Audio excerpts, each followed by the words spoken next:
Hi guys, இன்றைக்கி நம்ம வீடியோவில் என்ன பார்க்க போகிறோன்னா சிம்பிளாக ஈஸியாக அண்ட் டேஸ்டியாக மீன் குழம்பு எப்படி செய்கிறதுன்னு தான் நம்ம பார்க்க போகிறோம். ஜஸ்ட்டு 5 நிமிட்ஸில் செஞ்சிடலாம். அதுக்கு ஒரு பாத்திரத்தில் கடலெண்ணெய் சேர்த்துக்கணும்.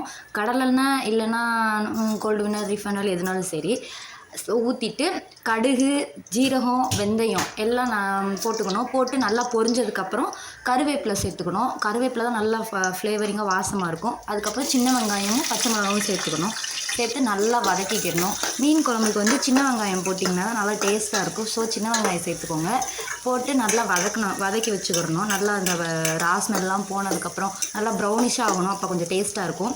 புளி ஊற வச்சுருந்தேன். ஒரு லெமன் சைஸ் புளி ஊற வச்சுக்கணும். அது கூட தக்காளி பேஸ்ட்டு ஒரு 3 தக்காளி பேஸ்ட்டு அரைச்சி அதில் சேர்த்துக்கணும். அப்புறம் குழம்பு மிளகாய் தூள் ஒரு 4 ஸ்பூன் சேர்த்து அதை நல்லா மிக்ஸ் பண்ணி வச்சுக்கணும். கூட கருவேப்பிலையும் சேர்த்துக்கலாம் ஃப்ளேவருக்காக.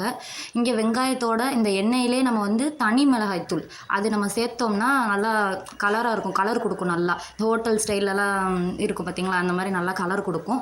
இப்போ நம்ம ரெடி பண்ணி வச்சுருந்தா புளிக்கரைசல் அதை நம்ம ஊற்றிட்டு தேவையான அளவு நமக்கு கட்டியாக வேணுமா, எந்த அளவுக்கு வேணுங்கிற அளவுக்கு தண்ணி ஊற்றிட்டு உப்பு தேவையான அளவு உப்பு இந்த ஸ்டேஜில் சேர்த்துக்கணும்.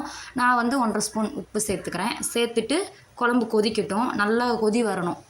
பச்சை ராஸ்மெல் எல்லாம் போனதுக்கப்புறம் அப்படியே சைடில் இங்கே மீனும் ஃப்ரை பண்ணிகிட்ருக்கேன். இதுக்கு ஜஸ்ட்டு சிம்பிள் இன்க்ரீடியன்ஸ் தான். மஞ்சத்தூள், மிளகாய்த்தூள், சீரகத்தூள், உப்பு, அவ்வளோதான். இது மட்டும் நம்ம சேர்த்தா போதும்.